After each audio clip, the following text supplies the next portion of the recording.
Hi all, இது வந்து Sunday vlog தான். கண்டிப்பாக ஏதாச்சும் நான்வெஜ் எடுக்கணும்னு சொல்லி கேட்டுகிட்டே இருந்தாங்க. நாட்டுக்கோழி எடுக்க சொல்லிட்டோம். ஏன்னா மட்டனில் எங்களுக்கு பெருசாக இன்ட்ரெஸ்டே இல்லை, எனக்கும் ஹஸ்பண்ட்க்கும். முன்னாடி நாள் தான் நாங்கள் கோயிலுக்குலாம் போயிட்டு வந்திருந்தோம். மாமியாருக்கு கொஞ்சம் ரெஸ்ட் கொடுத்துட்டு குழம்பு நான் தான் வச்சுருந்தேன்.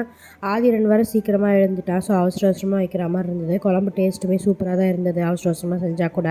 போயிட்டு வந்ததுனால மாவுமே அவங்க பெருசாக அரைச்சி வைக்கல. ஸோ நாங்கள் கடையில் தான் வாங்கியிருந்தோம். கடையில் வாங்கின மாவு வந்து இட்லி சுட்டு அவ்வளோக்கா நல்லா இருக்காதுன்னு தோசை தான் சுட்டுக்கிட்டோம்.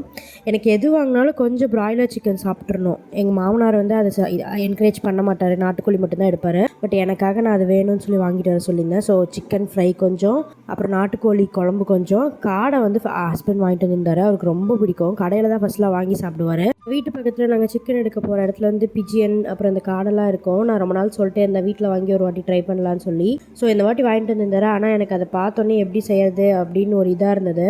ஸோ அவரே செஞ்சுக்கிட்டாரு. மசாலாலாம் செம்ம டேஸ்ட்டாக இருந்தது. ஃபஸ்ட் டைம் மாதிரியே இல்லை, அவ்வளோ சூப்பராக இருந்தது. நெக்ஸ்ட் டைம் வாங்கினா காடை 65 செய்யலான்னு அவர்கிட்ட சொல்லியிருக்கேன். ஆனால் இதில் அப்படி என்ன டேஸ்ட் இருக்குதுன்னு தெரில. எப்போது எந்த கடைக்கு போனாலுமே ஹஸ்பண்டோட ஃபேவரட் வந்து காடை 65 தான். ஆக்சுவலி ஆம்லேட்டுமே போடலான்னு தான் இருந்தோம். பட் இந்த 3 இதுவுமே மூஞ்சில் அடித்த மாதிரி இருந்தனால நாங்கள் அதை செஞ்சுக்கல. ஹெவியாக மதியானம் இப்படி சாப்பிட்டு நைட் ஃபுட்டே நாங்கள் எடுத்துக்கல. அதுவே எங்களுக்கு நைட் வரைக்கும் ஒரு மாதிரி இருந்தது. Meet you next video. Bye.